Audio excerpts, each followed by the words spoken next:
Dari subuh. Boleh saya buka, Ibu? Assalamualaikum warahmatullahi wabarakatuh.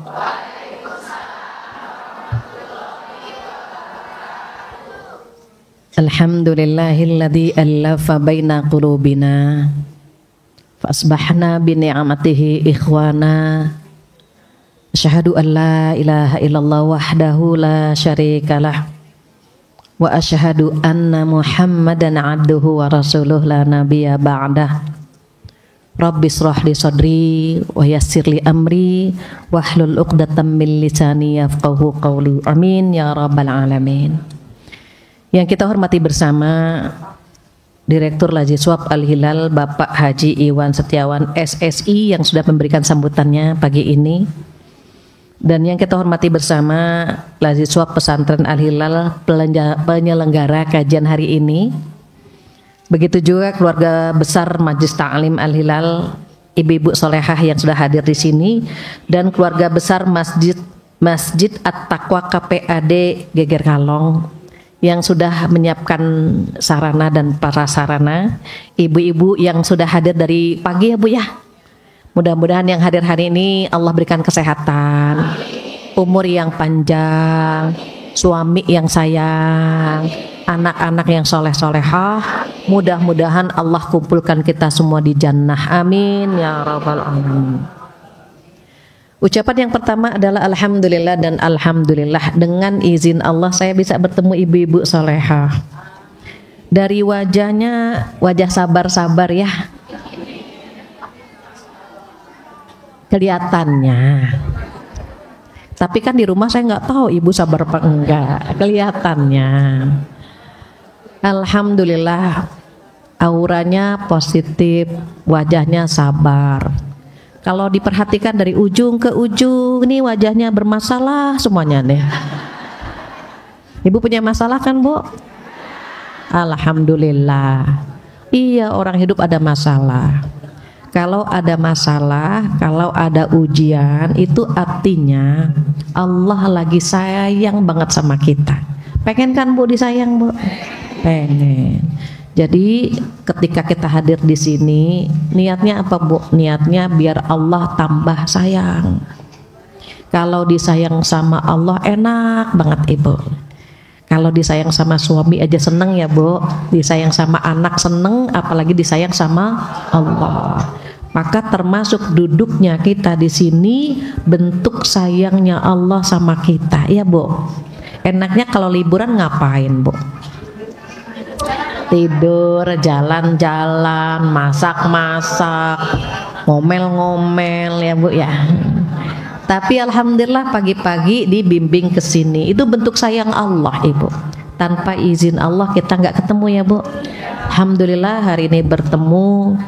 Allah berikan kita kesempatan untuk duduk di sini. Mudah-mudahan dicatat oleh Allah sebagai amal pemberat timbangan di hari kiamat nanti. Insya Allah, amin ya rabbal alamin. Tak lupa salawat dan salam kita sampaikan kepada kekasih kita Rasulullah Sallallahu Alaihi Wasallam, di mana beliau bersabda, khairukum khairukum li ahli wa ana khairukum li ahli.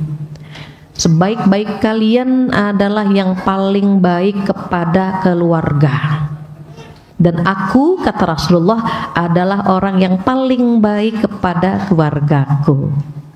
Jadi kalau kita ingin mendapatkan stempel orang terbaik, maka sebaik-baik kita yang paling baik sama keluarga. Keluarga itu siapa Bu?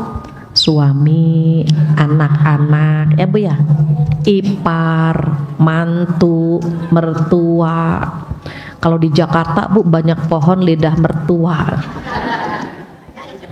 panjang lancip banget Bu. Di Bandung nggak ada ya Bu? Oh banyak juga, tapi kan nggak lancip ya Bu. Bercanda ya Bu. Jadi saya juga nggak tahu siapa yang ngasih nama itu pohon lidah mertua gitu ya Bu ya. Padahal mertua di sini baik semua, insya Allah. Mudah-mudahan kita termasuk orang yang paling baik sama keluarga. Jadi nggak usah jauh-jauh Bu, nyari surga nggak usah jauh-jauh, ngikutin apa yang Rasulullah ajarkan. Sebaik-baik kita adalah yang paling baik kepada keluarga. Mudah-mudahan kita orang yang paling baik kepada keluarga kita, insya Allah. Amin ya rabbal alamin. Hari ini temanya keren Ibu. Temanya keren banget. Apa Bu?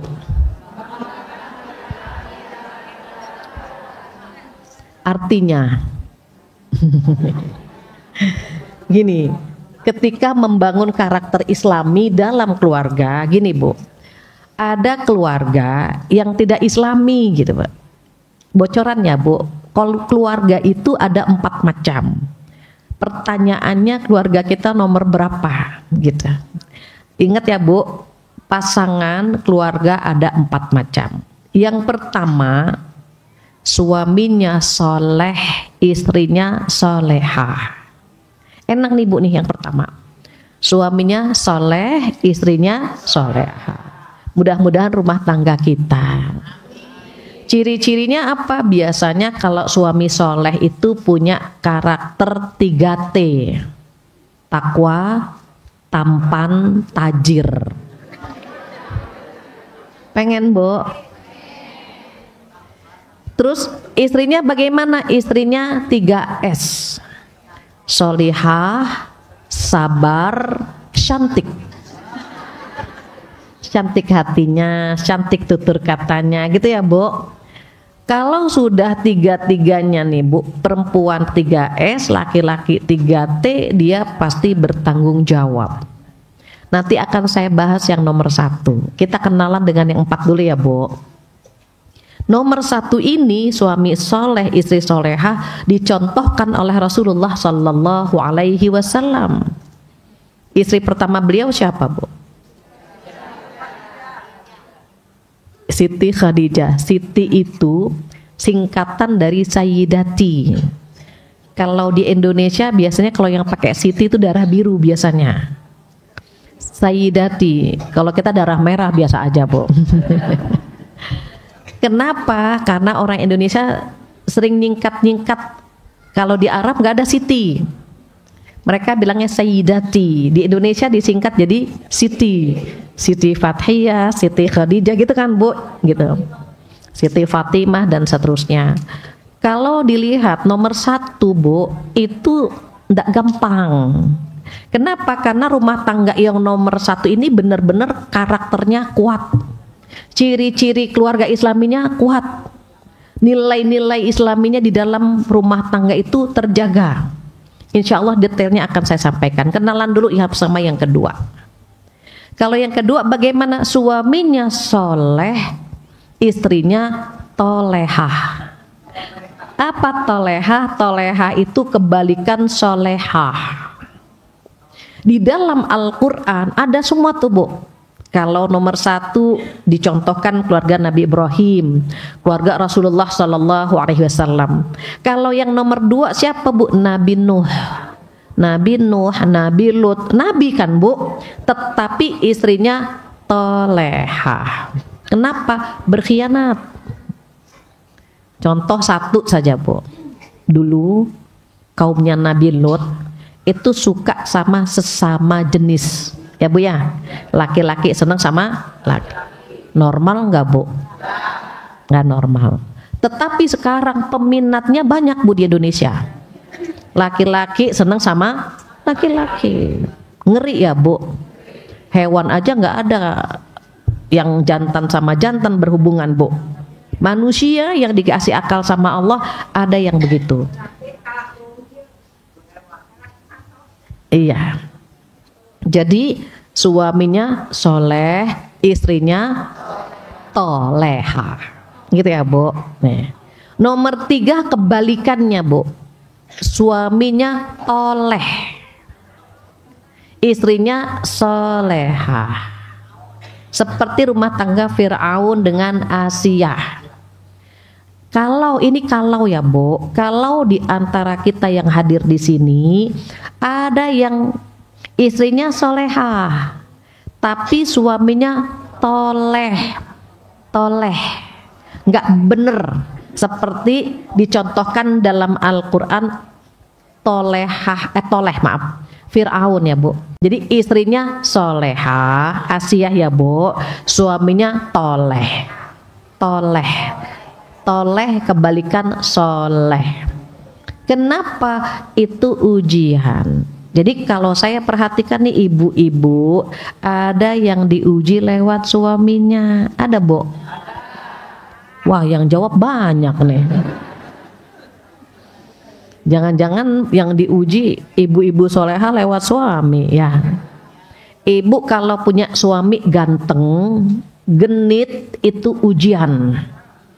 Tapi kalau punya suami jelek, genit itu musibah.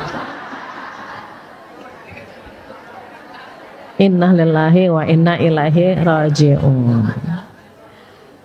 Terus Bu, ujian suami kan macam-macam ya Bu. Ada yang pelit gitu kan Bu, ada yang genit gitu, ada yang kasar gitu kan Bu, macam-macam. Kalau ada yang diuji lewat suami, ibu ikuti Asiyah. Asiyah ketika diuji lewat Fir'aun, itu doanya nggak kaleng-kaleng Ibu. Doanya minta dibangunkan rumah di surga. Di mana? Di dalam surat At-Tahrim ayat 11. Ini kalau ya Bu, kalau ada di antara ibu-ibu yang hadir, diujinya lewat suami. Jadi kalau melihat itu, ikuti saja jejak Asiyah. Apa doanya? Doanya 3. Di situ dikatakan Asiyah berdoa, Robbi benili indaka baitan fil jannah. Nomor 1 mintanya apa Bu? Ya Allah, bangunkan rumah di sisimu di surga ya Bu. Mintanya bikinin rumah di surga, nggak kaleng-kaleng Bu, nggak recehan, nggak kecil-kecil, langsung surga Ibu. Buat Asiyah saja. Jadi kalau ibu mohon maaf merasa sakit hati dengan perilaku suami, langsung angkat tangan, jangan disumpahin. Nanti yang repot ibu. Suami didoain setruk, nah lu ibu repot. Jangan buat suami. Mumpung lagi sakit hati kita, lagi terzolimi, doanya buat kita. Minta apa Bu? Minta surga, itu yang pertama. Yang kedua, wa najjini min, sebut nama ibu. Kalau Asiyah karena nama suaminya Fir'aun, Asiyah doanya wa najjini min Fir'aun wa amalih. Ya Allah, selamatkanlah aku dari Fir'aun dan perbuatannya. Ibu misalnya nama suami Trump. Kalau mau disebut Joko takut ada. Agus ada. Trump ya Bu, misalnya nama suaminya Trump. Wa najjini min Trump wa amalih gitu. Kan ada tubuh Donald Trump Bu. Jadi sebut nama suami ibu. Jangan wa najjini min Fir'aun. Kan suaminya bukan Fir'aun Ibu. Nah, ganti nama Fir'aun dengan nama suami. Ini kalau ya Bu, kalau ada suami yang nggak bener. Kalau ada yang bener, nggak usah didoakan yang ini. Doa yang pertama buat kita minta surga, yang kedua minta diselamatkan dari perbuatan suami kita. Itu yang kedua. Yang ketiga, wa najjini minal qaumil zalimin. Ya Allah, selamatkanlah aku dari kaum yang zalim. Kaum yang zalim siapa? Semua yang membantu suami. Contoh ya Bu, contoh. Suami selingkuh, teman-temannya pada bantuin, itu kaum yang zalim. Gitu ya Bu. Suami misalnya mabok, yang bantuin dia mabok, itu termasuk kaum yang zalim. Doanya, selamatkanlah kami dari kaum yang zalim. Gitu ya Bu. Itu rumah tangga yang keberapa Bu? 3. Ibu pinter. Yang keempat, suaminya toleh, istrinya toleha. Itu sama-sama jahat tuh Bu. Istrinya toleha, suaminya toleh. Seperti rumah tangga siapa? Seperti rumah tangga Abu Lahab. Siapa Abu Lahab? Abu Lahab itu pamannya Rasulullah Sallallahu Alaihi Wasallam. Nama istrinya siapa, Bu? Nama istrinya Urwa. Saking cantiknya disebut, dijulukin Ummu Jamil. Ummu Jamil itu ibu yang cantik, yang berperas cantik, saking cantiknya, Bu. Padahal nama sebenarnya adalah Urwa, tapi karena cantik banget gitu ya, Bu ya, maka disebut atau dipanggil Ummu Jamil. Ini suami istri ini, Bu, sudah dijamin masuk neraka. Kenapa? Jahat banget, Bu. Jadi kalau misalnya Rasulullah mau berdakwah, mau menyebarkan agama Islam gitu ya, Bu ya, ini Ummu Jamil nyari bocoran, keponakan kita lewat mana gitu, Bu. Misalnya lewat gang A gitu ya, Bu ya, nanti ditaburin paku tuh, Bu, paku, duri, kotoran gitu. Beda sama di Geger Kalong, kan alternatif jalanan banyak, Bu. Kalau di masa itu jalanan cuman itu, pasti lewat situ gitu. Nanti, Bu, yang memfitnah, yang suka ngegosip, menjelek-jelekkan Rasulullah Sallallahu Alaihi Wasallam itu istrinya. Di mana-mana perempuan itu lebih banyak bicara daripada laki-laki. Apalagi di Jakarta itu yang ngegosip banyak banget, Bu. Di sini kan nggak ada ya, Bu. Nggak ada yang beda ya, Bu ya. Kenapa perempuan suka ngegosip? Karena dalam waktu satu hari perempuan mengeluarkan 20.000 kata. Ini mulutnya, Bu, harus ngeluarin 20.000 kata. Laki-laki berapa? Cuma 7.000, sedikit. Makanya beda, Bu, laki-laki sama perempuan. Perempuan banyak ngomong. Contoh, kita nanya sama bapak-bapak, Pak, dari mana? Oh, dari pasar, Bu Fatia. Permisi, langsung, Bu. Sesuai dengan pertanyaan, dari mana, Pak? Dari pasar, pulang. Ya, Bu ya. Ibu-ibu kalau saya tanya, Bu, dari mana? Dari pasar, Bu Fatia. Ya Allah, mana barang-barang mahal. Tahu sendiri kan suami ngasih uang belanjanya berapa. Saya nggak nanyain itu. Saya cuma nanya, Ibu dari mana? Tapi jawabannya panjang, Ibu. Mana cabai mahal, tomat naik lagi, Bu Fatia.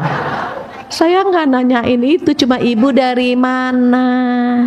Tapi, Bu, jawabannya Masya Allah panjang kali lebar, Bu. Sampai, oh iya, Bu, iya. Sampai mohon maaf membicarakan suaminya. Ibu kan tahu sendiri suami udah nggak kerja kan, Bu, ya Allah. Ibu tahu kan bla panjang, Bu, ya Allah. Ya udah. Kenapa? Karena perempuan dalam waktu satu hari mengeluarkan 20.000 kata. Jadi kalau kita pengen biar lisan kita nggak bikin kita mampir ke neraka, bicaranya, ngomongnya jangan di ngerumpi. Kemana dong? Ke suami, ke anak-anak. Ibu ngobrol sama suami, ngobrol sama anak, ngobrol sama cucu. Itu tahu nggak, Bu, pahalanya? Pahala yang paling banyak itu ngobrol sama mereka. Ada yang bilang, Bu Fatia kalau ngobrol sama suami bawaannya mau berantem terus. Emang begitu, Bu? Kenapa ya, Bu, kalau ngobrol sama suami maunya perang terus, Bu? Oh, tergantung. Kalau awal bulan ya adem ya, Bu ya. Kalau akhir bulan ya panas gitu ya, Bu. Nah, maka karena perempuan bicaranya banyak, apa kata Rasulullah? Yang paling banyak di neraka itu siapa, Bu? Perempuan. Insya Allah bukan perempuan yang di sini. Amin ya Allah. Jadi perempuan kenapa paling banyak ada di neraka? Karena dua hal. Yang pertama, tidak bisa menjaga lisannya. Yang kedua, tidak bersyukur dengan suaminya. Ibu kalau nggak mau mampir ke neraka, jaga dua-duanya. Yang pertama jaga lisan gitu ya, Bu. Yang kedua jaga hubungan sama suami.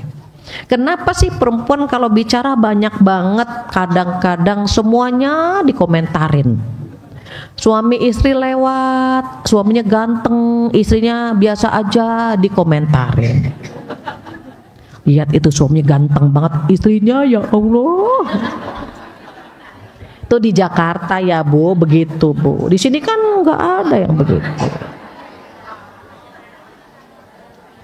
Nanti ada ibu-ibu gemuk banget, anaknya kurus, kita bilang ya Allah anaknya kurus banget, kesedot ibunya. Semuanya dikomentarin tuh. Nih dijaga ya Bu, nomor 1. Nomor 2, karena kita pengen banget jadi istri yang baik, makanya panitia bikin tema ini. Kenapa perempuan masuk surga gampang? Gampang. Belum berakhir Ibu, gampang susah. Kalau mau masuk surga cuma mengamalkan 4 hal saja. Ini yang 4 ini yang akan saya bahas.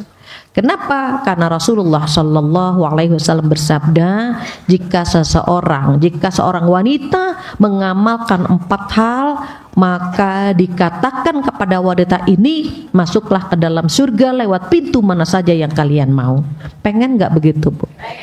Pengen ya Bu, kita meninggal terus dipersilahkan memilih surga lewat pintu mana saja. Memang apa yang 4 itu?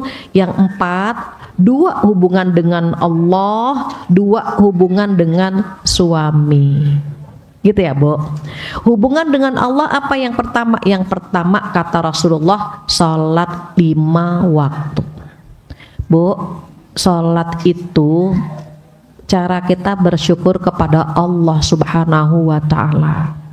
Kalau kita mau ngobrol, kalau kita mau curhat, kalau kita mau cerita apa aja itu sholat. Jadi sholat itu kita ngobrol sama Allah. Sementara Al-Quran Allah ngobrol sama kita.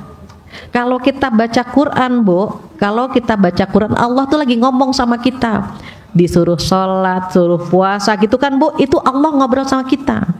Tapi kalau sholat kita yang ngobrol sama Allah. Pertanyaannya kenapa ya kalau lagi sholat pikiran kemana-mana gitu kan Bu? Ibu kadang-kadang kita sholat lupa ini kedua apa ketiga. Pernah Bu? Kenapa kita sholatnya enggak khusyuk? Karena tidak sabar. Cuman 5 menit tapi kita enggak sabar.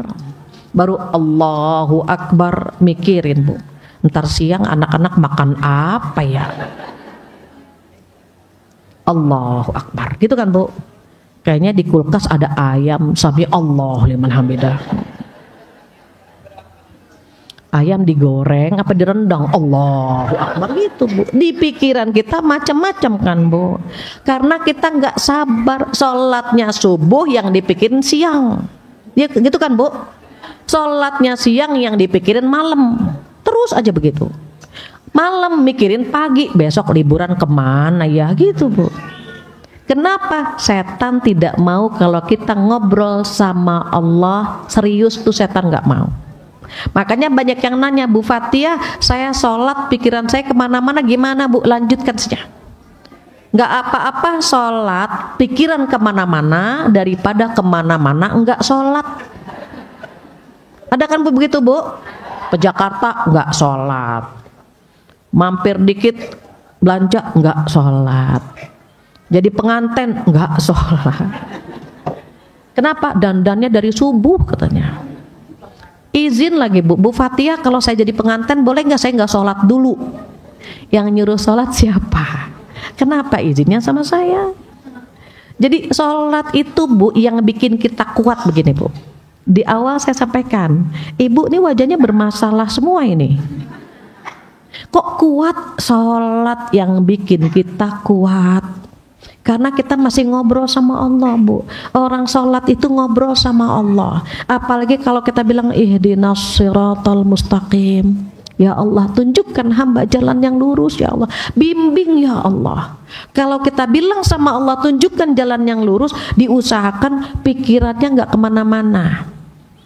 Kadang-kadang kita lagi ihdinas siratal mustaqim tapi mikirin ayam, mikirin belanjaan, gitu ya Bu. Berarti setan berhasil membuat kita tidak khusyuk sholatnya.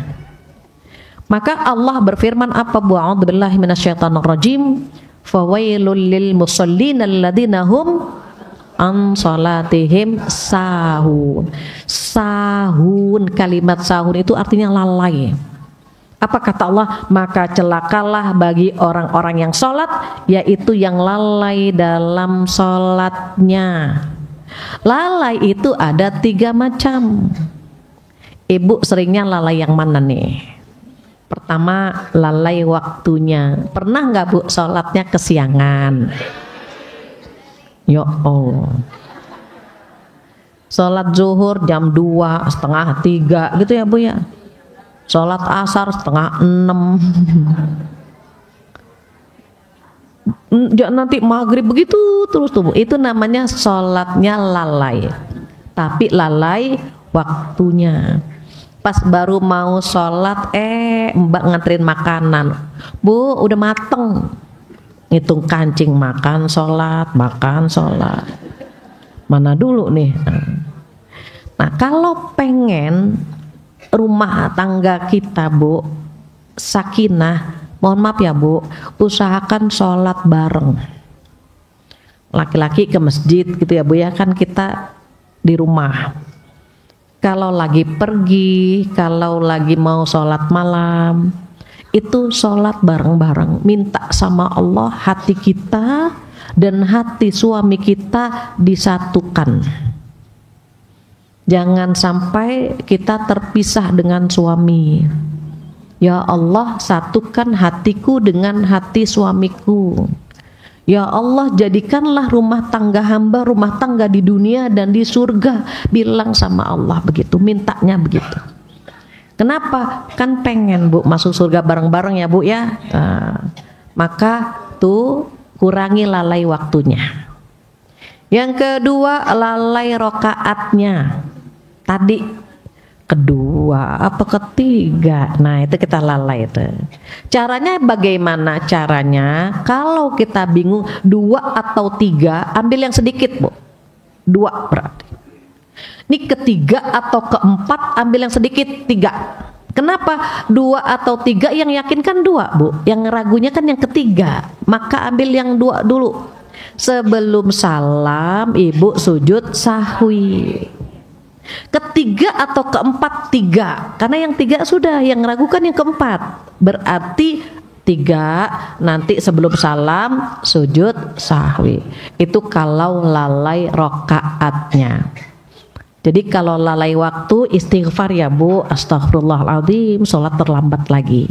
Lalai waktu ambil yang lalai rokaat, ambil yang sedikit sebelum salam sujud sahwi. Ada lalai yang ketiga. Apa lalai ketiga? Lalai bacaannya. Mohon maaf, kadang-kadang kita pengen sholat bacaannya yang agak panjang sedikit. Bismillahirrahmanirrahim. Wadduha wal laili idza saja. Wadduha wal laili idza saja. Pernah lupa nggak Bu? Pernah. Nih gimana nih udah pengen keren-keren panjang dikit lupa. Nah, Ibu pilihannya ada 2. Boleh langsung ruku, boleh ganti surat. Kalau ganti ruku, kalau langsung ruku boleh nggak? Boleh, tapi makruh karena baru 2 ayat, pendek banget. Apalagi gaya-gayaan baca Bismillahirrahmanirrahim Yasin. Nah lupa Bu. Yasin. Lanjutannya nggak hafal dia.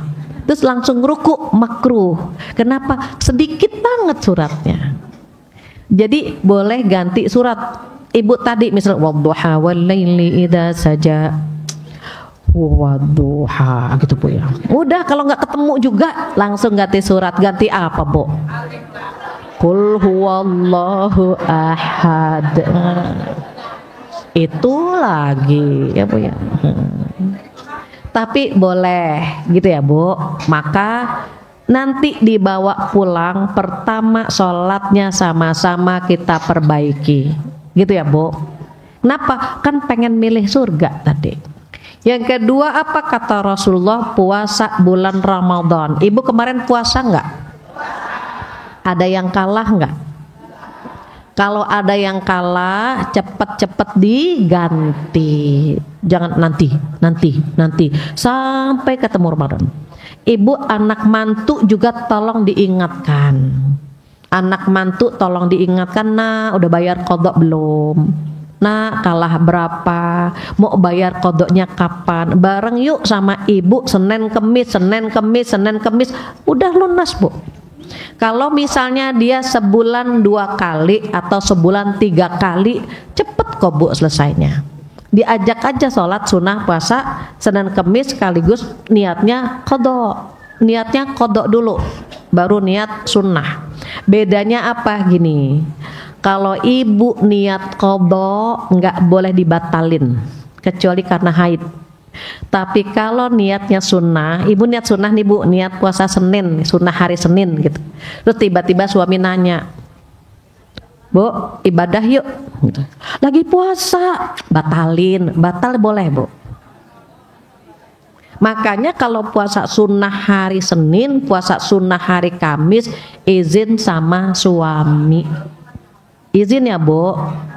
Kalau misalnya ayah ibu besok mau puasa hari Senin, besok kan Senin ibu, terus ayahnya bilang nggak usah, ayah di rumah, ya sudah bu, jangan astagfirullah, orang mau puasa sunnah susah banget, ngapain ngejar pahala sunnah? Taat sama suami itu wajib ibu. Kenapa kita mengejar pahala sunnah yang wajib di depan mata? Kalau suami bilang nggak usah puasa besok, kenapa? Ayah di rumah, alhamdulillah. Ya udah kita nggak puasa, dapat pahala apa bu? Pahala wajib karena nurut sama suami. Tapi kalau puasa qadha, ibu malamnya udah ngomong, ayah ibu besok mau bayar qadha. Ayah kalau mau ibadah sekarang, besok nggak boleh diotak-atik, gitu. Beda bu. Kalau sunnah izin, kalau wajib ngasih tahu. Kenapa? Kan ganti bu. Bayar qadha itu hukumnya kan wajib. Jadi ngasih tahu saja, bukan izin ya bu. Kayak kita mau puasa Ramadan izin nggak sama suami? Enggak. Maka bayar qadha pun begitu, nggak perlu izin, cuma ngasih tahu ayah besok ibu mau bayar qadha. Kalau mau ibadah sekarang, besok nggak bisa, gitu ya bu ya. Itu nomor 2. Apa yang pertama? Sholat. Yang kedua puasa. Insya Allah ini agak gampang, bukan gampang ya bu, agak gampang. Yang ketiga sama yang keempat ini yang agak susah. Kenapa? Karena yang ketiga menjaga kehormatan. Bu, kalau suami pergi, jaga kehormatan diri. Kalau kita pergi meninggalkan rumah, nih auratnya ditutup. Kenapa? Sekarang akhir zaman banyak perempuan yang bisa menyenangkan hati suami orang, tapi tidak bisa menyenangkan hati suami sendiri. Ibu mau nanya sebentar, ibu barusan waktu ngaji izin nggak sama suami? Cium tangannya nggak? Wah, kenapa nggak cium tangan salim sama suami? Bilang sama suami, ayah di Bandung banyakan manggilnya apa? Ayah, ibu, bapak. Bapak. Pak, ibu mau ngaji ya. Ambil tangannya bu. Assalamualaikum bapak. Gitu. Ini pagi-pagi galak, bapaknya lagi terus, Pak bangun, ibu mau ngaji ya. Assalamualaikum. Waalaikumsalam. Ngomongnya pelan-pelan. Bapak, ibu mau ngaji ya, pamit ya. Ambil tangannya, Assalamualaikum pak, gitu. Sama kalau bapak ke kantor. Bapak ke kantor, ibu mohon maaf dampingin sampai ke pintu. Nih pak, hati-hati ya pak, gitu. Ini ibunya di dapur lagi nyuci piring, bapak berangkat. Bu, bapak berangkat dulu. Ya, assalamualaikum, waalaikumsalam.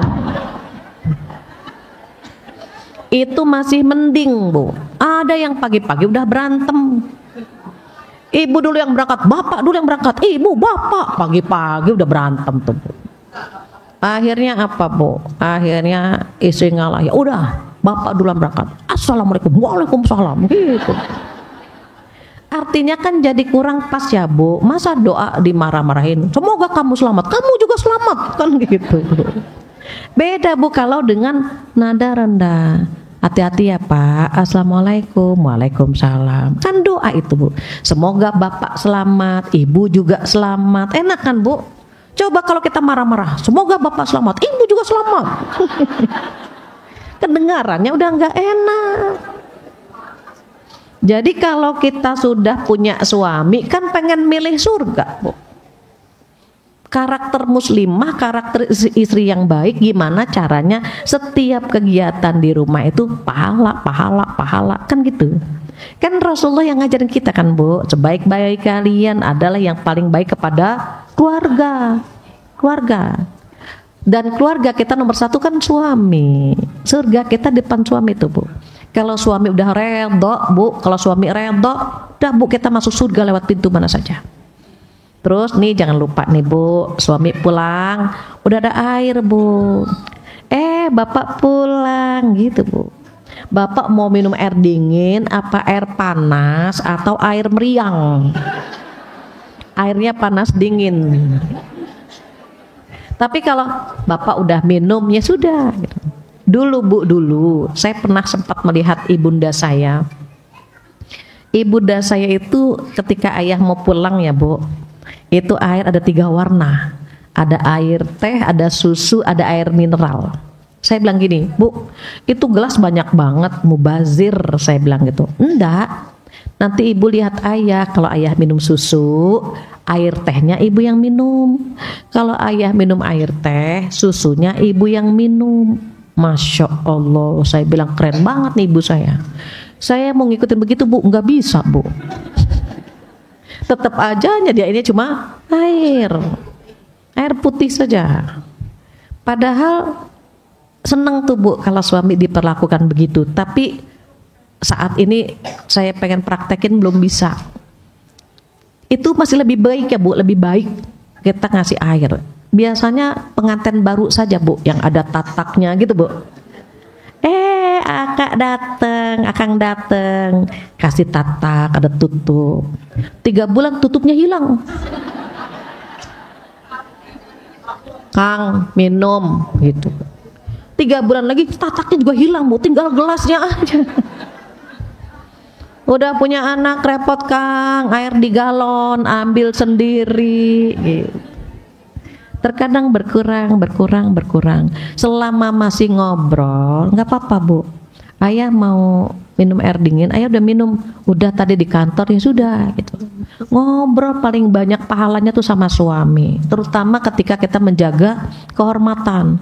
Di Jakarta, Ibu, seorang istri itu kurang pandai. Ada beberapa ya, Bu, walaupun sekarang perempuan solehah juga banyak. Di Jakarta perempuan solehah banyak insya Allah. Tetapi banyak yang mengganti huruf S jadi huruf C. Bilang terima kasih, bilangnya apa? Maaci Bapak, maaci. Terus bapaknya bilang apa? Cama-cama. S-nya hilang semua, Ibu. Nawarin pisang, Bapak mau pisang nggak? Pisang. Kalau sama suami orang nggak boleh manja, Ibu. Kalau sama suami sendiri silahkan, Ibu mau pelok, mau cadel, mau apa silahkan. Tapi kalau sama suami orang jangan, ya, Bu, ya. Tapi sekarang begitu, Bu, sama tetangga, Bapak gitu. Sama tetangga ramah banget, sama suami sendiri kurang. Baru pulang, Pak, dikasih senyuman. Suami pulang, baru pulang gitu, Bu.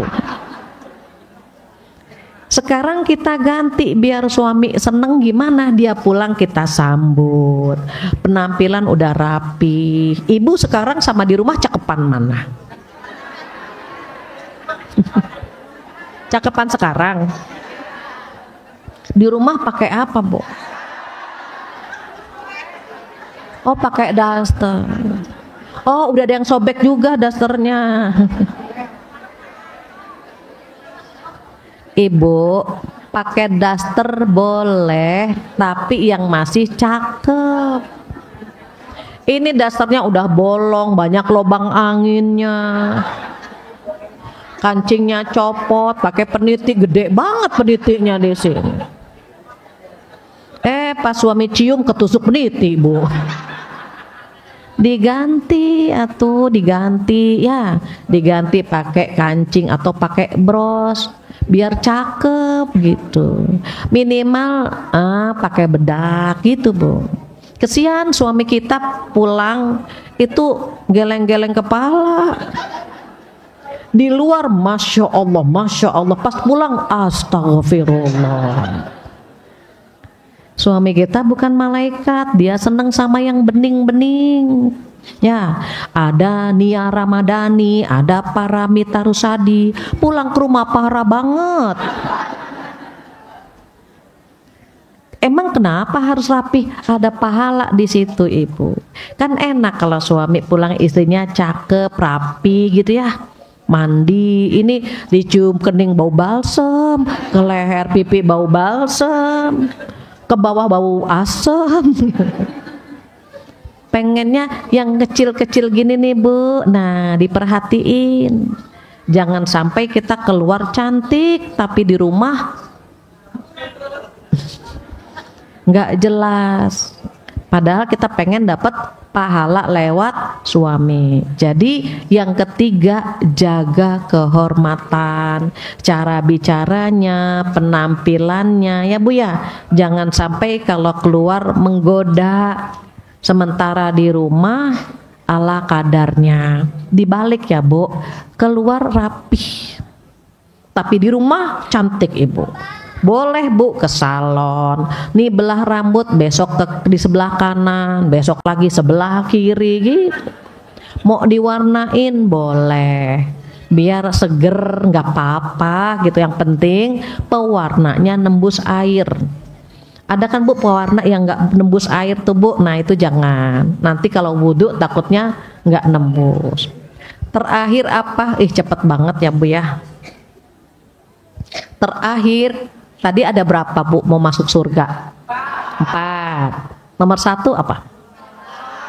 Nomor 1 sholat, kedua puasa, ketiga menjaga kehormatan, yang terakhir yang keempat taat kepada suami. Kapan taat kepada suami? Selama tidak melanggar Allah. Jadi kalau suami nyuruh kita nggak sholat, nggak boleh sholat, nggak taat, nggak apa-apa Bu. Ada suami gini Bu, Mama ngapain sholat nggak bikin kita kaya misalnya Bu. Bapak kalau mau terima kasih sama Allah, mau ngobrol sama Allah, sholat. Kalau mau kaya ya kerja. Ada Bu bapak-bapak yang nggak suka kalau ibunya sholat. Alah jungkir balik nggak kaya gitu. Nah itu kita bilang Pak, kalau mau kaya kerja. Sholat itu kan kita ngobrol sama Allah. Jadi kalau nggak taat sama suami nggak apa-apa tuh Bu. Kenapa? Suami ngelarang kita sholat gitu Bu. Nah taat sama suami kapan Bu? Nah ini ya Bu ya, taat sama suami tidak boleh meninggalkan rumah tanpa izin suami. Makanya saya tadi tanya sama ibu udah izin? Nah, kalau suami bilang enggak, sebentar Pak, enggak boleh, ibu enggak boleh ninggalin rumah. Sebentar aja ayah, enggak, nganti aja ngajinya. Sekarang ayah lagi di rumah, kemarin ayah baru dari luar kota, ibu jangan ngaji dulu hari ini, jangan berangkat. Kenapa? Taat sama suami. Terus yang kedua apa Bu taatnya? Tadi nggak boleh puasa sunnah tanpa izin suami. Ibu lagi tidur, terus udah jam 3:30 atau jam gitu ya Bu ya, mau tahajud gitu. Terus pas mau bangun suami dehem gitu. berarti dia nggak ngizinin kita sholat, ya udah kita tidur lagi ibu. Kenapa? Karena suami punya hajat sama kita.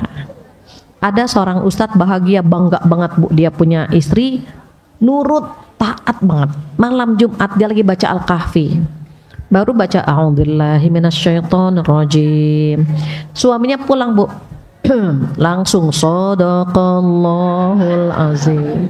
Paham nih suaminya lagi punya hajat sama dia. Nggak usah jauh-jauh, berdepan mata kita itu surga sebetulnya. Jadi kalau melihat suami, ibu mohon maaf, kalau melihat suami ingatnya apa? Di sanalah surga kita. Nurut sama suami, pahala gitu bu. Jadi jangan sampai kita merasa lah suami nggak sholat ngapain diturutin. Oh nggak boleh ibu.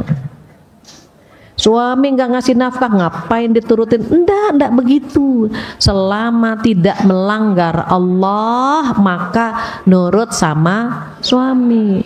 Tapi bukan berarti kita nggak ngobrol ya bu. Ngobrol dulu, misal contoh suami bilang gini, bu pengen ngopi gitu ya bu.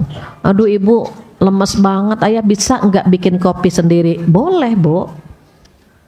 Yang sering ya bu, yang sering kita pikirkan kalau taat itu nggak ngobrol. Bu kopi, iya. Duduk, iya. Mangap, iya. Gitu bukan begitu, ada ngobrolnya. Ibu kenalkan dengan Aisyah radhiyallahu anha, istri Rasulullah Shallallahu Alaihi Wasallam yang bernama Aisyah itu cerdas ibu. Suatu malam Rasulullah bu ngambil sisir, kemudian dandan bu, rapih gitu, rapih nyisir. Ibu kalau ngeliat suami dandan malam-malam gimana? Curiga kan bu? Nah, Aisyah radhiyallahu anha itu cerminan perempuan, kan manusia juga, perempuan juga gitu ya bu. Ketika Rasulullah nyisir, apa kata Aisyah? Ya Rasulullah Sallallahu Alaihi Wasallam, mau kemana malam-malam gitulah. Ini terjemahan bebas ya bu. Mau kemana gitu? Apa kata Rasulullah? Ya Aisyah, aku khawatir dalam dirimu ada setannya. Maksudnya apa? Cemburu buta. Ya Aisyah, aku khawatir dalam dirimu ada setannya. Apa jawab Aisyah? Mungkin dalam diriku yang ada setannya, mungkin dalam dirimu ya Rasulullah. Dan Rasulullah tersenyum bu. Kenapa? Berarti istrinya pinter. Beliau nggak marah bu, nggak, Aisyah aku nabi Aisyah, nggak gitu bu. Padahal Aisyah kan bilangnya apa bu? Mungkin dalam diriku yang ada setannya, mungkin dalam dirimu. Apa kata Rasulullah? Engkau benar ya Aisyah, dalam diri kita ada setannya semua, kecuali aku. Jadi tidak disalahkan bu, nggak dimarahi, malah Rasulullah tersenyum. Berarti istrinya pinter gitu bu. Engkau benar ya Aisyah, dalam diri kita ada setannya semua kecuali aku, karena Allah melindungiku. Maka setiap umatku bermimpi melihatku, maka itulah yang sebenarnya. Karena setan tidak bisa menyerupai aku. Begitu jawabannya. Jadi dari dialog itu, dari ngobrol itu, ya Rasulullah itu bu seneng ngobrol sama istrinya kan bu. Kalau Aisyah pengen melihat anak-anak yang lagi main bu, diajak sama Rasulullah, nanti dialingin. Jadi Aisyah ngintip sama Rasulullah, dialingin gitu bu. Jadi di belakangnya Rasulullah ngeliat anak-anak main. Begitu juga Aisyah itu sering banget ngobrol. Kadang-kadang tentang 11 temennya, kadang-kadang tentang 20 temennya. Itu didengerin sama Rasulullah Sallallahu Alaihi Wasallam. Kenapa? Beliau tahu perempuan itu banyak ngomong. Didengerin tuh bu sama Rasulullah Sallallahu Alaihi Wasallam. Bukan berarti rumah tangga yang sakinah itu serius. Sholat, iya. Puasa, iya bapak. Enggak gitu. Ada bercandanya, ada nih bu, maaf ya bu, motongin kuku kan simple ya bu. Ayah kukunya udah panjang, dipotongin. Kadang-kadang suami ngasih isyarat, badan pada sakit nih, maksudnya pijitin. Kita bu, badan pada sakit, sama ibu juga pegel banget badan. Kita nggak paham sama kode suami. Suami bilang, bu Ada kopi nggak? Maksudnya buatkan kopi. Kita suka ngepeka, Bu, ada kopi nggak? Ada, Bapak ke dapur. Nah, ada toples itu di situ kopi. Padahal maksudnya dibikinin gitu, Bu. Jadi ngobrol, bercanda, itu pahala semuanya, Ibu. Pahala semua. Jangan pernah berpikir kalau ngobrol sama suami, ngobrol sama anak-anak itu buang-buang waktu. Jangan pernah berpikir begitu. Ibu kalau ngobrol kan tatap-tatapan ya, Bu. Kita natap suami, suami natap kita. Pada saat kita tatap-tatapan, Ibu tahu turun rahmat Allah di mata kita. Masya Allah, Bu. Cuma natap-natapan saja turun rahmat Allah di mata kita. Kita pegangan tangan sama suami, Bu, begini, gugur dosa-dosa kita sama suami. Enak nggak tuh, Bu? Enak. Jadi pulang dari sini gitu ya, Bu. Pulang dari sini cium tangan suami. Ibu samperin suami. Jangan, Bapak, sini Pak, sini. Kenapa mau salim? Jangan.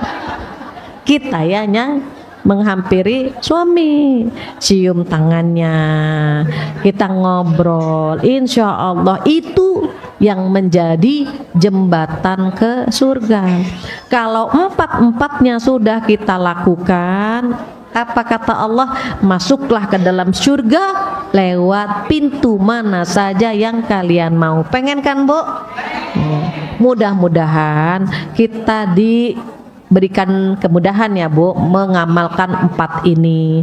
Jangan lupa, Ibu, anak-anak juga ya, Bu ya. Ini kan sama keluarga ya, Bu, sama suami, anak, cucu, sering-sering dicium. Bu, Ibu, bahasa Bandungnya ubun-ubun apa ya? Sama ya? Ubun-ubun sama. Bun-bunan, ayah.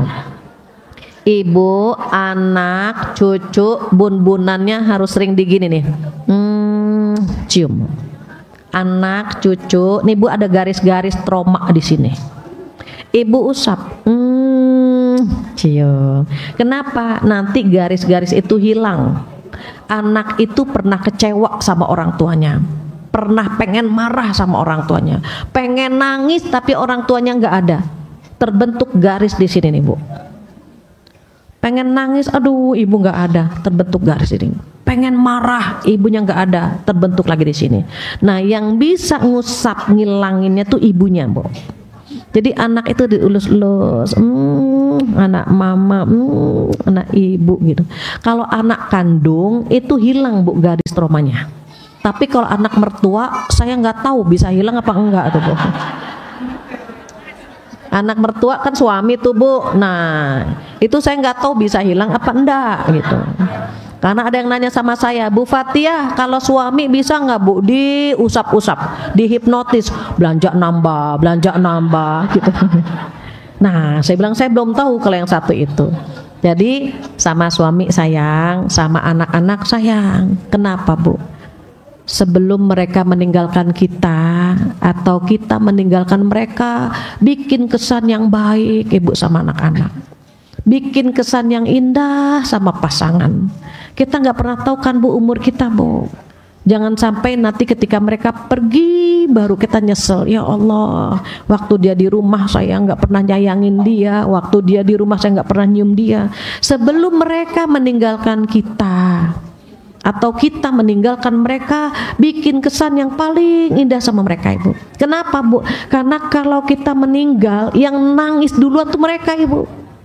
Anak kita, suami kita yang pertama nangis, Ibu. Tetangga, temen nangis, tapi selesai. Tapi anak, Ibu, kalau udah nangis ditinggal ibunya, mungkin butuh waktu berbulan-bulan. Suami ketika ditinggal istrinya pun sedih, Ibu. Maka kalau mau marah diingat, ya Allah, jangan sampai saya meninggal, nanti mereka kesannya gak enak. Jadi disayang, diperhatiin gitu ya, Bu ya. Harapannya apa? Biar di surga kumpul bareng-bareng, insya Allah. Alhamdulillah, nggak terasa 1 jam sudah. paparan ini atau ceramah ini saya sampaikan, sebetulnya ini nasihat buat diri saya sendiri ya Bu, buat diri saya. Tapi kan sayang kalau buat sendiri, maka saya share ke ibu-ibu di sini. Harapannya apa? Biar kita bisa dikasih kekuatan mengamalkannya bareng-bareng, biar kita masuk surga bareng-bareng insya Allah. Demikian Ibu yang bisa saya sampaikan. Jika ada kesempurnaan milik Allah, kekurangan dari saya mohon dimaafkan. Jika ada yang ingin bertanya, saya kembalikan lagi kepada MC. Wabillahi taufiq wal hidayah. Wassalamualaikum warahmatullahi wabarakatuh. Waalaikumsalam warahmatullahi wabarakatuh. Masya Allah. Sudah siap mengamalkannya Bunda? Sudah tahu ya tadi nyiapin air minum katanya ya. Dan banyak lagi. Oke, baik kita masuk ke sesi tanya jawab. Boleh untuk pertama 3 penanya, 1, 2, 3. Oke baik. Mau di tengah, betul ke belakang. Yang depan terlebih dahulu ya. Ustazah izin, mic-nya mati, mau minta dinyalain ini yang di. Oh iya. Nah tombol itunya ditekan aja. Mana? Oke. Oh materinya kapan? Boleh, oh ya. Bismillah, Assalamualaikum warahmatullahi wabarakatuh. Saya dari Majelis Hidayah Ciberem. Saya mau bertanya, Bu Ustadz, berkaitan dengan judul tema hari ini ya, membangun karakter Islami dalam keluarga. Tolong nasihatin saya dengan judul tersebut. Saya sebagai ibu dari 3 anak saya, apa yang harus saya lakukan untuk anak-anak saya dalam keluarga saya, berkaitan dengan judul membangun karakter Islami dalam keluarga. Terima kasih. Assalamualaikum warahmatullahi wabarakatuh. Waalaikumsalam warahmatullahi wabarakatuh. Baik, selanjutnya yang belakang, boleh mic-nya.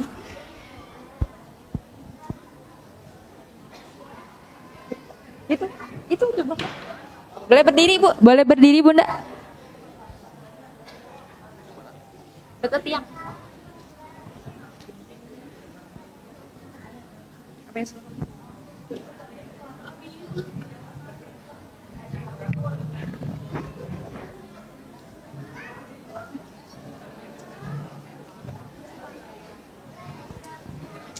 Assalamualaikum warahmatullahi wabarakatuh. Saya mau bertanya. Oh ya. Boleh perkenalkan nama dulu Bunda. Di mana ya, Bu? Boleh berdiri. Oh ya di sana. Berdiri aja Bunda, gak apa-apa. Assalamualaikum warahmatullahi wabarakatuh. Waalaikumsalam warahmatullahi wabarakatuh. Saya dari nomor 1 mau bertanya, bagaimana menghadapi suami bila lagi nakal suka marah. Assalamualaikum. Waalaikumsalam warahmatullahi. Selanjutnya, Mangga Teteh. Ini aja. Ya, selanjutnya 3 dulu ya, Bu. Assalamualaikum warahmatullahi wabarakatuh. Saya dari MT Cicendo 2. Izin bertanya, kalau misalnya kita kan bentar, dalam keluarga, misalnya ibu sama suami itu beda mazhab. Saat ada hari besar kita ikutnya kemana gitu, Ustazah? Udah ya. Terima kasih. Wassalamualaikum warahmatullahi wabarakatuh. Waalaikumsalam. Waalaikumsalam warahmatullahi. Ya. Ibu sama suami tadi. Oke. Sudah 3 pertanyaan terlebih dahulu ya. Nanti boleh yang mau bertanya dipegang aja gak apa-apa Bunda. Baik, tadi yang pertama, apa yang harus dilakukan Ustazah oleh ibu yang bertanya kepada anak yang sesuai dengan tema itu gitu, karakter baik. khususnya. Tadi sempat saya ngobrol di belakang. Saya bilang ini temanya besar sekali. Butuh beberapa pertemuan karena sama suami aja Ibu, untuk suami saja nih. Kita dengan suami itu kami biasanya 3 kali pertemuan. hak dan kewajiban gitu kan Bu. Tipsnya itu sama suami aja. Sama anak itu kadang-kadang 3 kali pertemuan. Hari ini karena cuma ketemu 1 kali, diborong waktunya kurang, sehingga untuk anak mudah-mudahan lain waktu ya Bu ya. Cuma satu hal saja, untuk membangun karakter anak-anak, anak-anak itu butuh keteladanan. Contoh gini, misalnya kita lagi nonton TV ya Bu, nonton TV sambil makan cemilan, kita bilang, nak sholat, kita lagi nonton TV, anak jalan nggak Bu? Enggak. Kalau pengen anak berkarakter, ibunya berkarakter dulu. Anak rajin, ibunya rajin dulu. Kenapa? Anak itu ngikutin ibunya. Kenapa? Ibu itu sekolah pertama buat anak-anaknya. Ibu itu guru pertama buat anak-anak sebelum dia mengenal guru yang lain. Perhatikan anak kecil kalau disuruh menggambar, itu pasti yang pertama bikin lingkaran Kak Bu. Bikin lingkaran kayak benang kusut. Kenapa? Karena ketika dia lahir yang dia lihat wajah ibunya yang bulat, makanya gitu. Yang pertama tuh ibunya. Maka disitulah derajat ibu 3 tingkat lebih tinggi daripada derajat ayah. Karena ibu mengandung, ayah tidak mengandung. Ibu melahirkan, ayah tidak melahirkan. Dan ibu menyusui, ayah tidak menyusui. Maka saat seorang pria datang kepada Rasulullah SAW bertanya, kepada siapa aku harus berbakti? Kepada ibumu. Kemudian siapa? Ibumu. Kemudian siapa lagi? Ibumu. Setelah 3 kali baru ayahmu. Bukan berarti anak ini punya ibu 3, bukan. Banyak bapak-bapak yang memahami berarti istri saya harus 3 Bu, bukan. Istrinya 1, tetapi ketaatan anak kepada ibunya 3 tingkat lebih tinggi baru ke ayahnya. Jadi untuk anak itu guru pertama ibunya. Mohon maaf kalau dulu perempuan cuma berkutat dengan kasur, sumur, dapur, ya Bu ya. Sekarang tidak boleh dibedakan antara anak laki-laki dengan anak perempuan. Karena kalau anak perempuannya pinter, itu cucu kita pinter. Kepinteran anak-anak itu nurun dari ibunya, Bu. Kalau ibunya pinter, insya Allah anaknya pinter.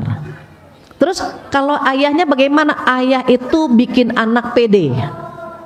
Ayah itu bikin anak berani, confident dia Bu. Itu ayah. Tapi kalau lembut, pinter, banyak bicara, itu ibu. Jadi ibunya yang harus punya ilmu yang lebih banyak lagi. Kenapa? Karena keteladanan dibutuhkan dari seorang ibu. Yang kedua, pertanyaan yang kedua, bagaimana terkait dengan suami yang suka marah? Gini, kenapa suami marah? Itu ibu cari tahu dulu. Bu, suami ibu suka marah-marah nggak di rumah? Ibu tolong cari sebabnya. Biasanya ibu suami marah pertama karena capek, kedua karena lapar, ketiga karena didikan di rumah. Dulu bapaknya mendidik disiplin, bapaknya galak, bapaknya tegas. Biasanya suami kita terbentuk tuh Bu di rumahnya. Kita lihat dulu, kenalin dulu sebab marahnya apa. Kita tanya, Bapak kenapa sih marah-marah mulu? Bapak marah ya barusan, habis di rumah dulu orang tua ngedidiknya gitu, jadi nurun ke Bapak. Oh berarti itu apa ya Bu, terbentuk di rumah, butuh waktu buat ngobatin biar dia nggak marah. Terus gimana? Ngalah. Kita yang tidak pemarah ngalah sama yang pemarah, yang muda ngalah sama yang tua. Kalau suami kita penyakitan sering marah juga Bu. Kita yang sehat ngalah sama yang sakit, begitu aja terus Bu. Jadi kalau suami lapar, aduh suami belum makan nih, cepet-cepet kita kasih makan, nggak marah Bu. Suami capek, kita langsung beresin tempat tidur. Udah ayah istirahat dulu, bangun enggak marah-marah, Bu. Jadi kita perlu tahu sebabnya marah tuh apa. Tapi kalau karakternya dia pemarah, butuh waktu, butuh sabar. Ibu nangis, ibu sedih, dimarahin, maka Allah ngasih pahala di situ. Mohon maaf ya Bu, anak-anak, tetangga, temen, suami kadang-kadang mengutarakan kalimat yang bikin kita sakit hati gitu ya Bu. Kalau kita lagi sakit hati, sebetulnya Allah sedang menggugurkan dosa gitu Bu. Yang bikin kita nggak nyaman, sakit hati, sedih, kecewa gitu tuh Bu, itu menggugurkan dosa. Boleh jadi kita lagi banyak dosa, digugurinnya sama lisan orang lain. Kalau kita sabar, maka Allah ampuni dosa kita. Terus tambah dengan istighfar. Istighfar paling gampang yang mana Bu? Astaghfirullah Rabbal baraya, astaghfirullah minal khotoya. 3 kali Bu. Astaghfirullah Rabbal baraya, astaghfirullah minal khotoya. Sanggup lagi. Astaghfirullah Rabbal baraya, astaghfirullah minal khotoya. Suami lagi marah, kita bilang ayah istighfar, istighfar. Terus kalau nadanya tinggi, ibu tinggal bilang sama suami gini, ayah turunin, ibu denger kok, ayah nggak usah bentak-bentak, ayah nggak usah tinggi nadanya, ibu denger kok. Semakin ayah tinggi suaranya, semakin jauh hati kita. Semakin tinggi lagi suara ayah, semakin jauh lagi hati kita.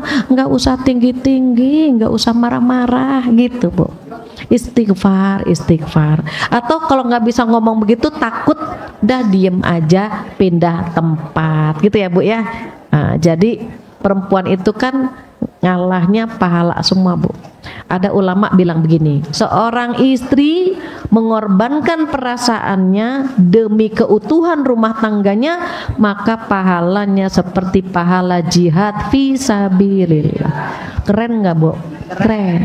Sabar gitu ya.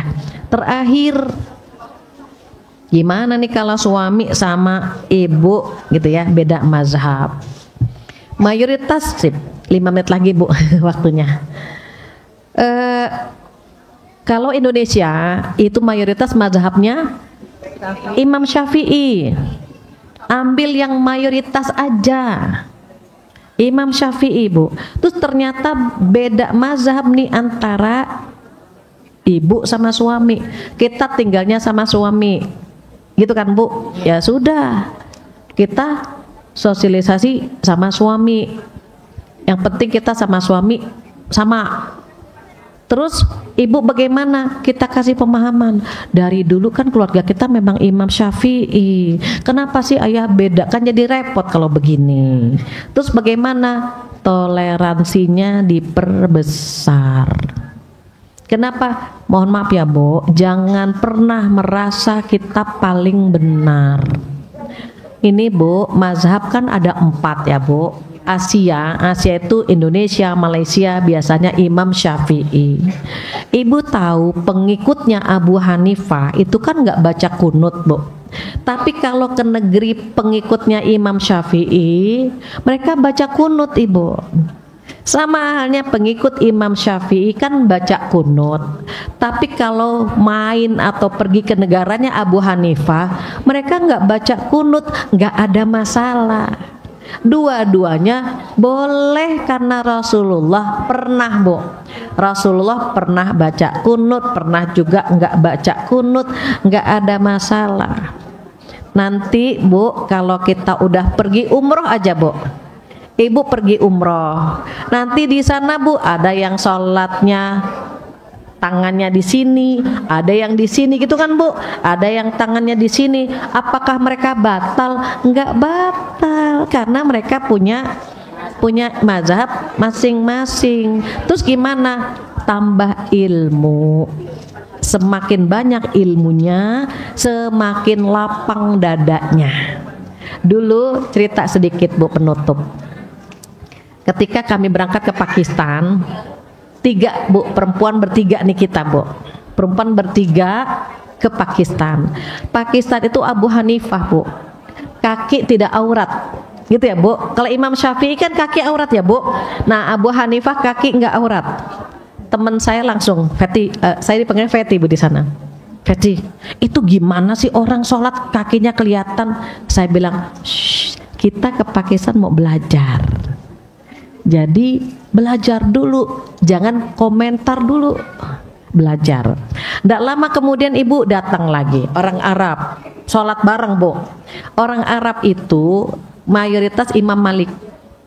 Mereka kalau gerak banyak nggak batalin Bu. Abu Hanifah juga nggak batal. Hanya Imam Syafi'i yang hati-hati sekali Bu. Kalau bergerak 3 kali berturut-turut batal. Ya Bu, misalnya contohin ya Bu, gini. Ibu di belakang kedengeran nggak ya? Ibu di belakang nggak kedengeran ya? Kalau Imam Syafi'i Bu, itu kalau misalnya gatal nih Bu, ngegaruk 3 kali, tuh 2, 3, batal Bu. Kalau Imam Syafi'i Bu, karena tangannya gerak. Tapi kalau sendinya yang gerak, nggak batal. Ini sendi nih namanya Bu. Cuma sekali gerak gitu, tek gitu ya Bu, garuknya begini, tek tek tek tek, nggak batal Bu. Nih berkali-kali nggak batal. Tapi kalau tangan, beda kan Bu? Tuh, kalau orang yang nggak paham ketika dia garuk-garuk gini, langsung astagfirullahalazim, udah 3 kali, beda.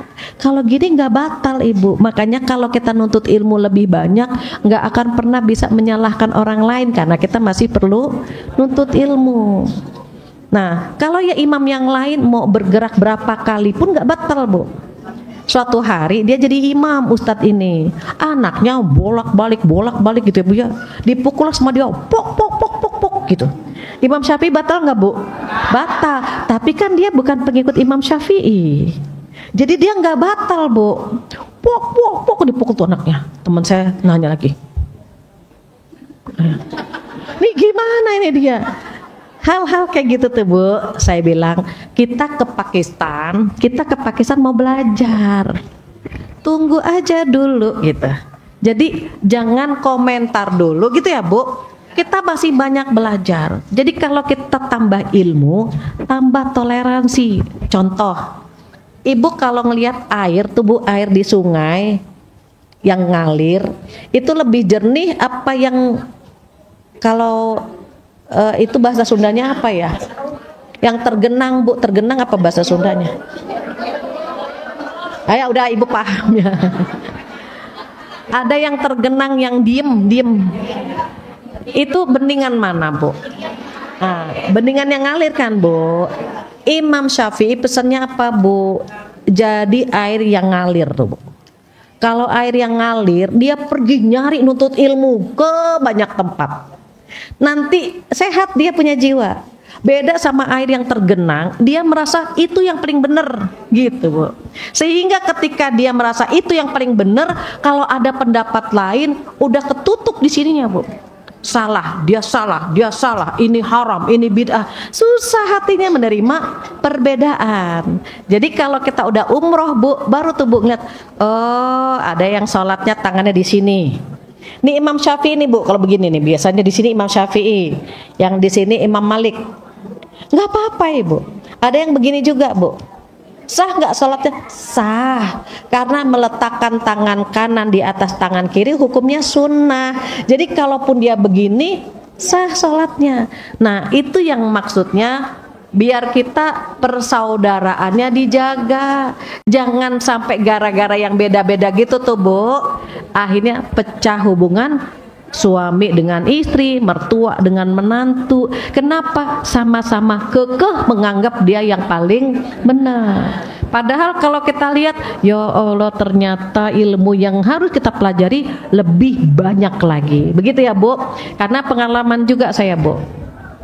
Saya kalau ngisi di tempat ini, wah Bu Fatihah berarti orang ini gitu Bu. Nanti saya ngisi di tempat lain, Bu Fatihah berarti gitu Bu. Dalam hati saya kenapa harus dipecah-pecah? Karena perbedaan yang furu'iyah, namanya cabang Bu. Akidah kita sama, Allah kita sama, Rasulullah Sallallahu Alaihi Wasallam kita sama, sholat kita sama. Artinya furu itu cabang Bu. Kalau yang masalah cabang kan memang ada mazhab. Jangan sampai diperuncing sehingga hubungan persaudaraan kita terganggu. Mudah-mudahan keluar dari sini dada kita lapang ya Bu. Bisa toleransi, menerima perbedaan. Alhamdulillah sudah 10:30. Panitianya udah ngasih gitu Bu. Pas ya Bu ya. Mudah-mudahan bermanfaat. Tolong titip salam kepada suami, Bapak. Hari ini Bapak dapat pahala karena mengizinkan Ibu ngaji. Amin. Ya Bu ya. Salam sama Bapak. Mudah-mudahan keluarga kita tambah sakinah, tambah sehat. Semoga kita semuanya husnul khotimah. Amin ya rabbal alamin. Demikian, kurang lebihnya mohon maaf. Wabillahi taufiq wal hidayah. Wassalamualaikum warahmatullahi wabarakatuh.